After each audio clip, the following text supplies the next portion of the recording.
The central bank will have absolute control. Who masters those technologies in some way will be the master of the world. Complete control. That's what it's always been about.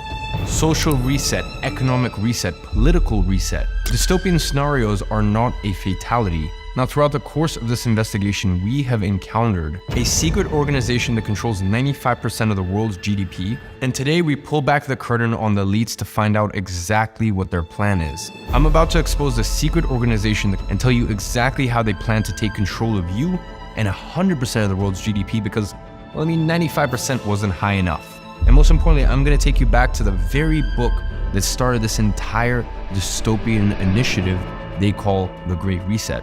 Now, in the first episode, we uncovered how the wheels of globalism began to turn decades ago.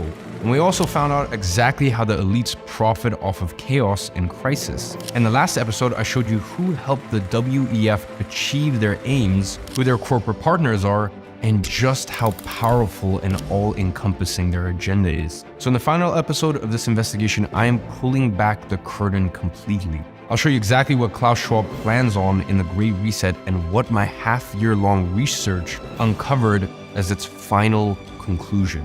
And once we've gone through every detail of their nefarious plan, I will tell you exactly what you need to do in order to protect yourself, as well as your loved ones. As the saying goes, you have to know the rules in order to break them. So with no further ado, welcome to the third and final episode of The Reset. So let's go back to where this all started. This book right here, C19, The Great Reset by none other than Klaus Schwab. And I quote, "History shows that epidemics have been the great resetter of countries' economic and social fabric. Why should it be different with C19, Schwab writes. That's the name of the game. Find or create a crisis and exploit the living hell out of it. We saw that all through the 1900s during episode 1, and it's no different today. So with that in mind, it's awfully convenient that this book was released in July of 2020. I mean, great timing for a 280-page book to come out just a few months after C19 started and the whole world locked down. I mean, of course, I'm not suggesting that they began writing this book before the crisis because that would get me canceled. But just so you know, the World Economic Forum did have a marketing push for all the exact same ideas 4 years prior, branded as the Fourth Industrial Revolution, which is also the title of another one of Schwab's books, which didn't quite create the impact that they were hoping for. So when the next big crisis rolled around, that was their opportunity to push the exact same ideas again, merely repackaged as the Great Reset. And all of this leads to the puppet master's ultimate mass control plan. And let's get into what this plan is. And there are 3 major steps to it: macro reset, micro reset, and individual reset. And I'm not coming up with any of these, by the way. This comes directly from Schwab himself on his Great Reset book. So let's begin with the macro reset. You see, in the subsection titled Economic Reset, Schwab details how a fragmented world like we used to have simply is not possible after C19. And there is only one answer: globalization. He writes about a pandemic as a complex adaptive system comprising many different components or pieces of information whose behavior is influenced by such variables as the roles of companies, economic policies, government intervention, healthcare politics, or national governance. So in plain English, a pandemic was the perfect time to unleash the forces of the World Economic Forum. And it gets worse. You see, Schwab has a subsection titled The Social Reset.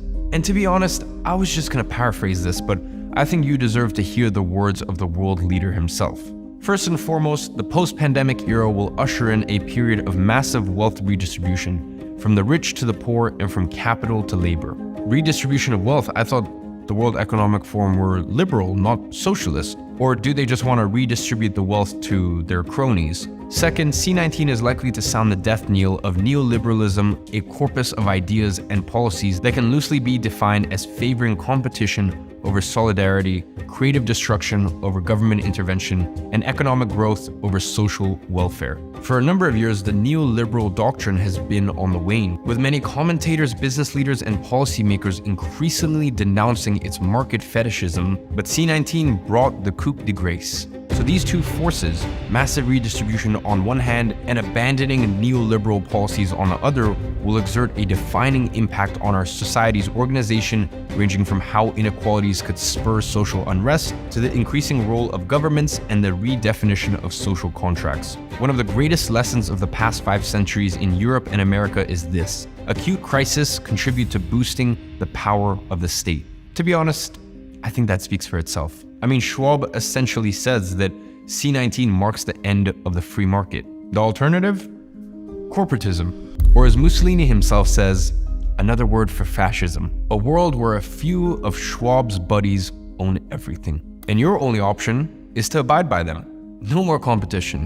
Now, as I was reading through the book, one section in particular really caught my attention. A section titled The Risk of Dystopia, where Schwab actually goes on to write about the technocratic state. Now, if you don't know what that is, the argument he uses to support this idea sums it up pretty well. In fact, he uses the argument of a very famous author, Yuval Noah Harari, who's the author of Sapiens and Homo Deus. He writes, "Consider a hypothetical government that demands that every citizen wears a biometric bracelet that monitors body temperature and heart rate 24 hours a day. The resulting data is hoarded and analyzed by governments and algorithms. The algorithms will let you know that you are sick even before you know it, and they will also know where you have been and who you have met. The chains of infection could be drastically shortened and even cut altogether. Such a system could arguably stop the epidemic in its track within days." Now, I don't know about you, but that doesn't sound like a very good idea to me. Wearing a bracelet monitor and sharing all of your data with the government. Well, that's exactly what Schwab and his buddies are planning. Now, to be fair to Harari, he does also present the dangers of such a world, but something about him gave me a very ominous feeling. And after this entire investigation, I knew I needed to take a second look at him. And it wasn't long after that I found this. By hacking organisms, elites may gain the power to re-engineer the future of life itself. The end of the era of free will. That's what the puppet masters have in store for you, and they don't even try to hide it. I mean, perhaps Harari wasn't such a savory character after all. You see, that's what their plan is.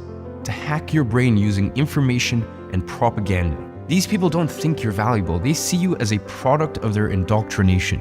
And you are below them. And Schwab concludes that section of the book by reassuring us that dystopian scenarios are not a fatality.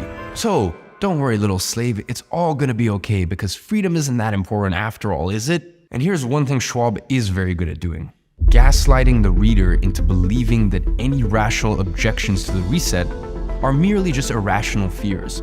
He knows that when you first hear about this, you'll get creeped out a little. But he's very good at brainwashing people into believing that this is for their own good.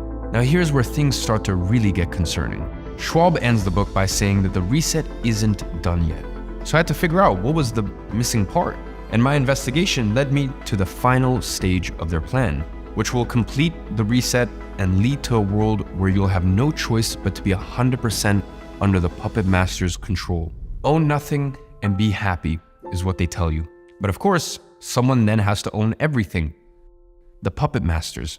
We learned how the puppet masters gained control of the Fed and used the money printing machine to enrich themselves and impoverish other people. Now, I thought that's where their quest for monetary control ended. But I was wrong. You see, I uncovered how the puppet masters plan to control all the money, including the 130 trillion they've pledged to their cronies. CBDCs.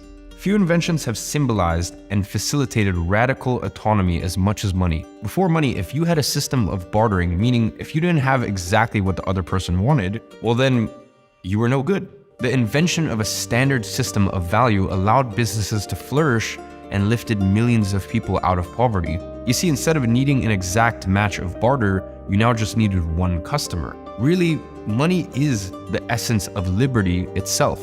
Dostoevsky even coined liberty. You see, all through time, money has supported people's liberty until now. You see, in the last few years, we've seen two structural changes. Number one, there's been a massive move away from cash, and number two, there's been ever-increasing centralization. But why are the puppet masters so against cash? Because cash is freedom. With cash, you have complete autonomy, and they have no control. You see, the move to a cashless society has been going on for a few decades now. And actually, as I was researching CBDCs, some really dire news broke. Nigeria just a few weeks ago restricted all cash withdrawals, and that is how the puppet masters will enforce the switch to CBDCs. And Nigerians had tried to push back. Only 0.5% had adopted their CBDCs, despite over 50% using crypto.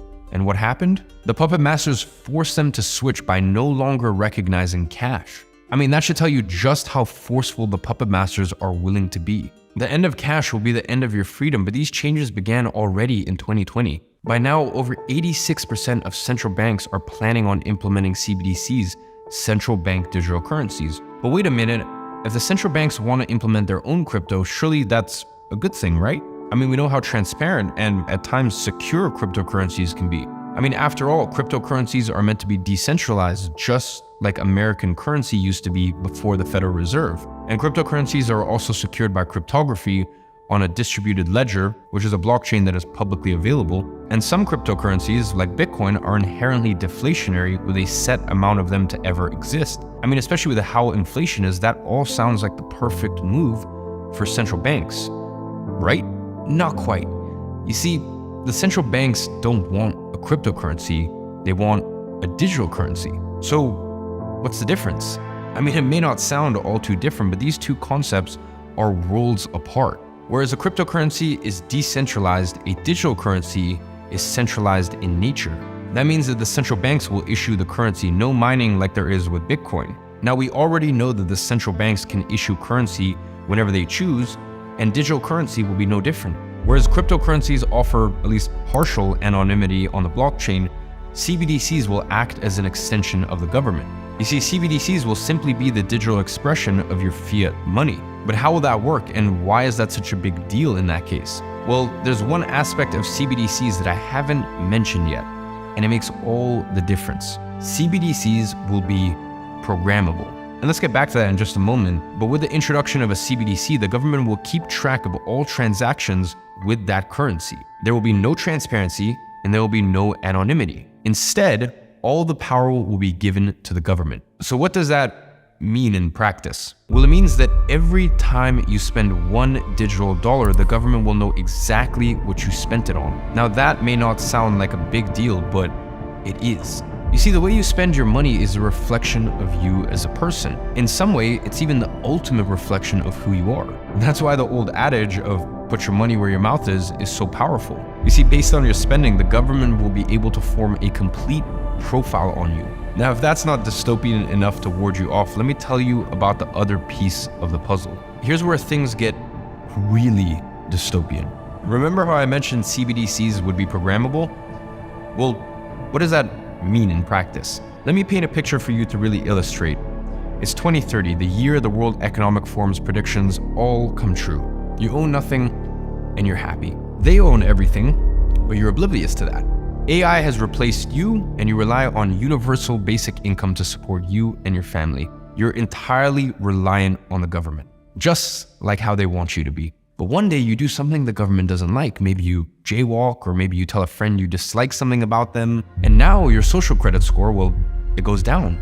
And now you can't get approved for your next rental agreement. And your electric car will only function for a few hours during the day. And because you've been a bad little slave, your money can only be spent on necessities. No nice things for bad slaves. And the puppet masters are only able to have that level of control because they know everything about you. They can only control where and how you spend the money they give you because it's programmable. Not only that, they will force you to spend it, otherwise inflation will just eat it away. You see, your CBDC account will have a negative interest rate, forcing you to spend artificially, inflating the economy. Now, that may seem like a distant dystopian future, but honestly, it's not. There will come a day in the next 2 years where your money is really no longer your own. You will have no control over it, and you won't be able to save, so you will forever live under their thumb. But don't take it from me, because during the course of my investigation, I found documents proving that the central bankers are planning on implementing negative interest rates to stimulate forced spending. That means your money will not be yours, and if you don't spend it the way they want you to, well then, it'll just disappear. Why? Because the puppet masters don't want you to save. If you save, you gain leverage over them, and you're harder to influence. That's why the puppet masters use inflation and the debt cycle. I mean, it is no coincidence that credit card debt just hit an all-time high of almost $1 trillion right as CBDC discussions intensify. Bahamas. Now, the biggest thing you might be wondering is whether this has already been implemented. And it has. You see, the island nation of Bahamas was the first to introduce CBDCs, but luckily their experience offers us some hope, but also shows us how blatant the puppet masters are with their motives. The IMF and its counterpart, the WEF, posted a video on the Bahamas and the world's first digital currency. Now, when do you think they chose to introduce CBDCs? If you live on an island that has just been hit by a major hurricane, then you may not have access to an ATM or bank branch. And the cent dollar can help here because it can be operated via mobile phones. In the wake of a crisis, their tactics never seem to change. Now, you might think perhaps the people of Bahamas, well, they don't actually have access to banking. Maybe the government is actually trying to help, in a time of crisis. After all, that's what the government's for, right? When COVID happened, I wanted to move away from handing and touching money from others for the safety of myself and my family. I mean, it's handy how they managed to bring C19 into it. I mean, if only there was another way to pay other than cash. I don't know, maybe like a plastic card that you could keep money on. But let's keep watching. It helps those unbanked members of our population who don't have access to commercial banking facilities. I mean, maybe the people of Bahamas really didn't have access to banking, and that's why cash was the only alternative. Now, to find the answers to that question, I had to do a little bit of digging. I dove into the Bahamian financial system, learning its ins and outs, and I came across a report from their central bank from June of 2021 titled the Bahamas Consumer Payment Survey. And the aim of this paper was to gain knowledge of access to, as well as the use of various financial products. This report was exactly what I needed because keep in mind the big push for the sand dollar, which is the Bahamian CBDC, was based on financial inclusion and helping those who don't have access to banking after the hurricane. They write how a key measure of the financial inclusion is the level of ownership of accounts at banks or credit unions. In all of their propaganda, the puppet masters have gone on and on about how financial inclusion was such an issue and that CBDCs were the only solution. So you can imagine my surprise when I learned the truth. Even in an island nation like the Bahamas, 94.3% of people had access to deposit services at either a bank or a credit union, meaning that only 5.6% of people lacked some level of financial inclusion, with over 70% using their online banking regularly. And luckily, the Bahamian CBDC has been a massive failure, only accounting for 0.01% of currency in circulation. Now, this led me to believe that maybe there is hope, but it also spurred a new question. If the Bahamas had been such a colossal failure, why were the puppet masters still pushing for it? And more importantly, who was at the forefront of the effort?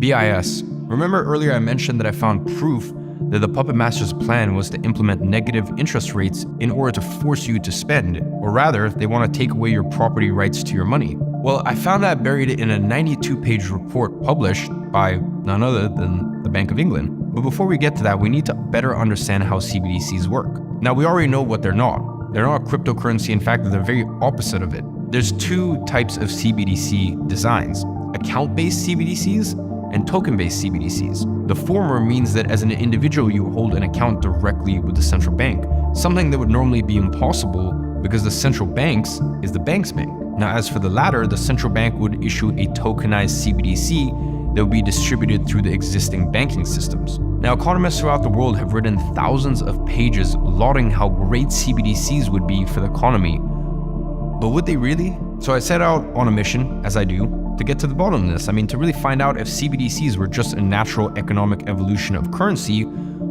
or if there was something deeper going on. I plowed through literally hundreds of pages of reports from various central banks and NGOs, and as I was scouring the internet trying to find the truth, I was greeted by an organization I had encountered before. And that's when I was finally able to put the pieces together. This entire time we've been focused on the policymakers and the executors, the World Economic Forum and BlackRock, but that's because I had made a mistake in my investigation. I thought back to the Kissinger quote. I knew how they were controlling the food and how they were using the energy, and I assumed the money aspect was uncovered as well. But after my discoveries with CBDCs, I was proven wrong. The plot for controlling your money was way worse than I had ever anticipated, and the powers that be were even more powerful. You see, the World Economic Forum makes the policy, and with their governmental and corporate partners, they enact it. But where does all that money come from? I mean, enacting all of their targets is expensive, so how do they do it? I mean, we know how the Fed facilitates BlackRock, but what about the rest of the world? You see, I thought CBDCs would be a phenomenon of each central bank, which is already bad, but the truth is far worse. You see, it wasn't just that each central bank was pushing CBDCs. They had been organized to the highest level. As if this couldn't get any crazier, introducing the Bank of International Settlements, which is the central bank of central banks, controlling 95% of global GDP. Every economically significant central bank in the world is a member. And that, ladies and gentlemen, is where money comes from, which is why it made perfect sense when I learned that they were the biggest organization pushing for CBDCs in combination with the IMF and their member central banks. So I continued reading all these working papers, and I became convinced that there was something larger going on with CBDCs, that this wasn't just some natural evolution of currency. You see, it was about nothing other than control, and it was a coordinated attack, not a bunch of isolated central banks. Don't believe me? Well, don't take my word for it. In a BIS report titled Ready, Steady, Go, they write, international policy coordination on CBDCs is set to intensify over the coming years. And that coordination is what allows puppet masters to gain such outrageous levels of control. In the next report from the BIS, titled The Future Monetary System, they write to discredit crypto. Structural flaws make the crypto universe unsuitable as the basis for a monetary system. It lacks a stable nominal anchor, while limits to its scalability result in fragmentation. A system grounded in central bank money offers a sounder basis for innovation, ensuring that services are stable and interoperable domestically and across borders. Such a system can sustain a virtuous cycle of trust and adaptability through network effects. Funny, because our current payment systems were all developed by the private sector. New capabilities such as programmability, composability, and tokenizations are not the preserve of crypto, but can be built on top of central bank digital currencies, fast payment system, and associated data architectures. So they themselves are saying that CBDCs will be programmable. But that's not the end of it. So let's bring it back to the report from the Bank of England, a member of the BIS. As I kept reading their 92-page report, I came to a section on the fiscal dimensions of CBDCs. Now, if you don't know, fiscal policy is how government expenditure influences the economy with things like stimulus checks. And in this section, the puppet masters were discussing how CBDCs would facilitate fiscal policy by making helicopter money more accessible. So to put it into plain English, the puppet masters basically want to use CBDCs to give you money during times of economic downturn to stimulate economy and jumpstart spending. I mean, how great. The puppet masters want to help you build your moat and build your savings. I mean, that's amazing. It almost sounded too good to be true. You see, during COVID, the stimulus checks were an unprecedented move, and most people didn't think it would happen again. Yet, here the central banks are planning on using CBDCs to give out more money. Perfect, right? Not so fast. This isn't a selfless move by the puppet masters to help you. Not at all. You see, when they pumped the economy during C-19 by stimulating spending, by giving out handouts, they ran into many problems. Of course, they got f***ed by inflation because it turns out that, printing all that free money has its downsides. But more than that, the pumping of the markets made a lot of people rich, and the puppet masters, well, they didn't really like that. So why would they do it again with CBDCs? Because they want to make you even more dependent on them. And that is how they can control you. So next time around, your stimulus checks, they won't just be a freebie. It'll come with a bevy of terms and conditions as to how and when you can spend it. Remember how we said CBDCs are programmable? Well, now you know why. Now this fiscal dimension of CBDCs is problematic on another level too, because it actually gives the government even more control over the central bank. But that's not all, because as I kept reading, I came across an even more sinister plan. Amidst the praise of how CBDCs have no transaction costs and how much they're going to help the economy, there was a section on interest rates, and it started off quite neatly, describing how CBDCs could carry interest rates, much like bonds, as fiat currency is simply an IOU between you and the central banks. I mean, that sounds fair enough. But then I kept reading, and a real issue emerged. There it was. The central bank can control an additional policy instrument, in addition to the traditional policy interest rate, and that this policy instrument can be used in a counter-cyclical fashion that supports the policy rate. Now, at first that didn't really make much sense to me until I found another paper analyzing the Bank of England's paper, which said it as it was. Consequently, adjustments to the CBDC's interest rate would not be constrained by any effective lower bound. The interest-bearing design of CBDC and the obsolescence of paper currency would also contribute to greater macroeconomic stability because interest rate adjustments would no longer be constrained by any effective lower bound in response to severe adverse shocks. The CBDCs that you have in your account will carry interest. Now that's great when the interest rate is positive, but at the push of a button, the government will be able to turn those interest rates negative. That means that your money will literally deteriorate in value if you don't spend it. And that is how the puppet masters will keep you in a debt cycle forever, by making it impossible for you to save and by forcing you to be reliant on them. And what makes this so nefarious is that your money won't even be your money. Your property rights will be second to their monetary agenda. And as I continued reading into this, I stumbled upon a report from the Cato Institute, which really just paints the picture perfectly. At its core, this brave new world of monetary policy equates to the government saying that your money isn't really your money. Your property rights are subservient to the public good and the supposed necessity of managing the national economy. And that's exactly right. I mean, the BIS even say themselves that the future monetary system is a tree whose solid trunks is the central banks. However, the central bankers are wrong. As put by the Cato Institute, money itself is not a public good. The fact that its production has been increasingly encroached upon by the government does not make it a public good. And the fact that something called a CBDC even exists is owed only to payment innovations that occurred in the private market. The real danger in CBDCs is that there is no limit to the level of control that the government could exert over people if money is purely electronic and provided directly by the government. A CBDC would give federal officials full control over the money going into and coming out of every person's account. I mean, that should alarm you like nothing else. The government wants to treat you like you're stupid, telling you what you can and can't do with your money. And to make matters worse, this is already happening. I mean, just think back to what happened with the truckers in Canada. Things like that will become a daily occurrence once CBDCs are implemented. CBDCs are the final tool the puppet masters need to resume ultimate control over every part of your life. And that's why the most powerful organizations in the world are shoving it down your throat like there's no tomorrow, because once they succeed, you won't have any tomorrow worth living for. And if that scares you, good, because it should, because we are living through an unprecedented time. Everything the puppet masters have been plotting in the shadows for the last century has led them to this moment. The clock is about to strike midnight and time is running out, but it's not over yet.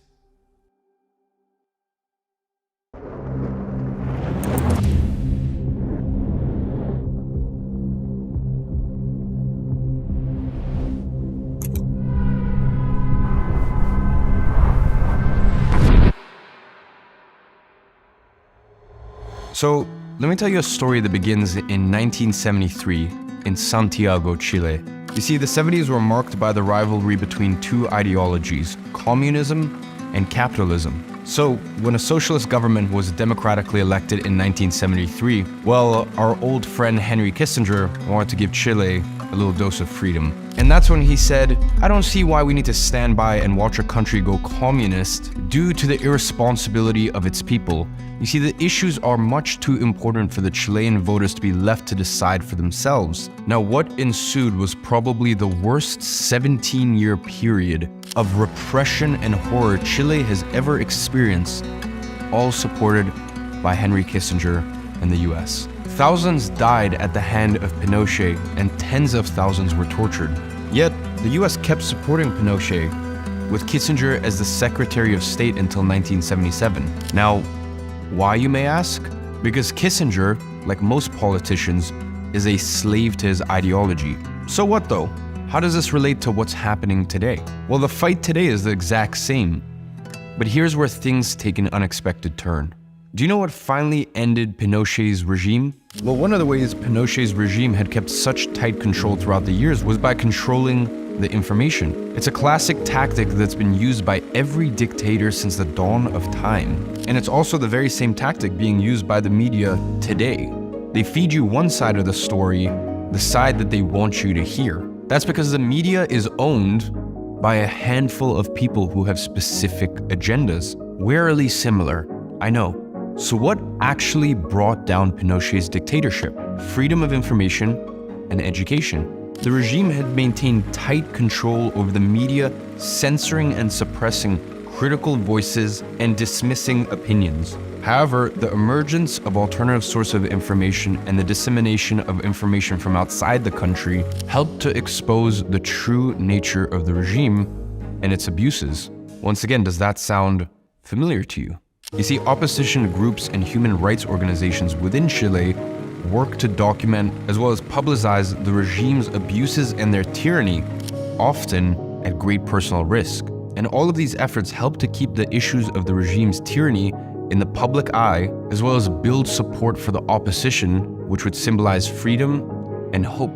Now, finally, opposition grew so strong and the desire for freedom so great that a democratic election and the restoration of press freedom allowed for the fall of Pinochet's regime. And the exposition of the truth amidst all of the state-propagated lies was able to finally topple the House of Cards. And that's really what it was. Even as a military dictatorship built on lies, deficit, and tyranny, those foundations can never last. So once the truth was exposed, it all came crumbling down like a house of cards. And that's because freedom and truth are the only building blocks that can stand the test of time. In the end, the truth will always prevail, even in the face of the mighty Henry Kissinger and the entire US government. Like Kissinger said, they might control the food, the energy, and even the money, but there is one thing that they can never control: the truth that you carry in your heart.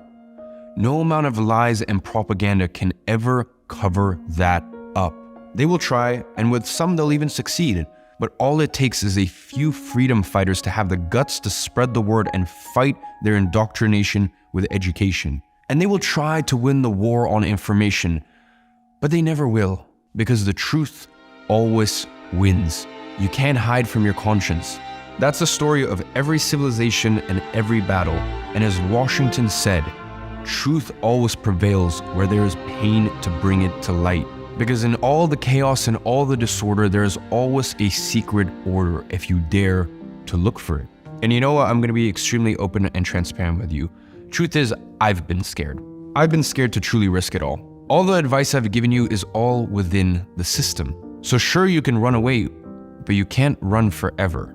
You see, if we truly want to keep away this new world order, a few bank accounts and a few passports, it's not going to solve the problem. That, my friend, is the bad news. But the good news is that the ultimate solution is free.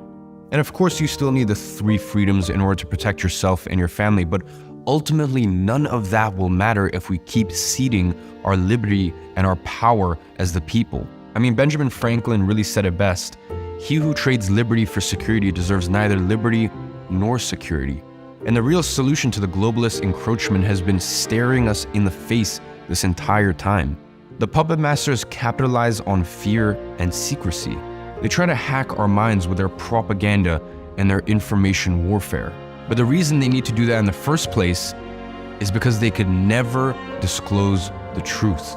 The answer to the Great Reset lies in education. The most important thing you can do for yourself and for your freedom is to be aware and educated on what's really going on. Because at the end of the day, they can take everything away from you.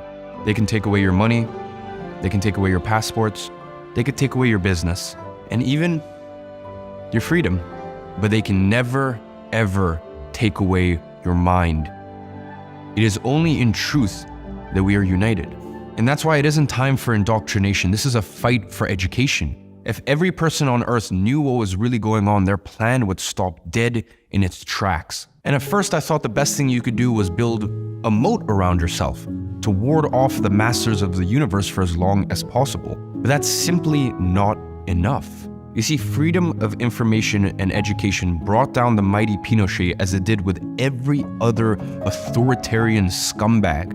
So tell your family and tell your friends, because slowly but surely the truth will prevail.